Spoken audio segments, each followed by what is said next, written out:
Continuing coverage of the man who was fatally shot inside a Subway restaurant Saturday night. Bakersfield police are releasing new information as to what led up to that shooting. Good evening. I'm Jackie Parks. And I'm Tim Callahan. Residents held protests on the steps of the Bakersfield Police Department tonight, speaking out against that shooting. And 23 ABC's Stephen Hicks was there. He joins us live now with both sides of this story. Stephen.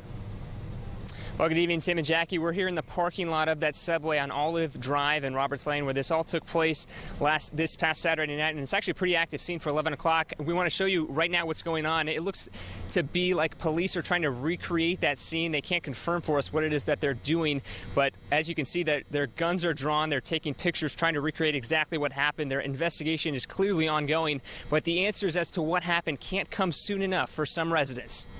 Candles, balloons, and notes are left by family and friends in front of the Subway where Jason Alderman was shot and killed Saturday night. What do we want? Justice! When do we want it? Now. The latest death in an officer-involved shooting brought dozens out in protest. I can't speak on what he was doing there, but just from what the reports have said, there's too many inconsistencies about what went on. The stories have changed too many times. Today, Bakersfield police said Alderman was holding this car jack, which officers mistook for a rifle. Although there were two officers at Saturday's scene, only one shot at Alderman. Chad Garrett, the same officer involved in the shooting of Jorge Ramirez in September of 2013. It was learned later that Ramirez was a police informant. Today, BPD saying Barrett's actions will be looked at by the Critical Incident Review Board. Actions and decisions that took place within fractions of a second. These are judged by a reasonable officer, not by a reasonable citizen, not by a reasonable person, not by a reasonable judge or an attorney.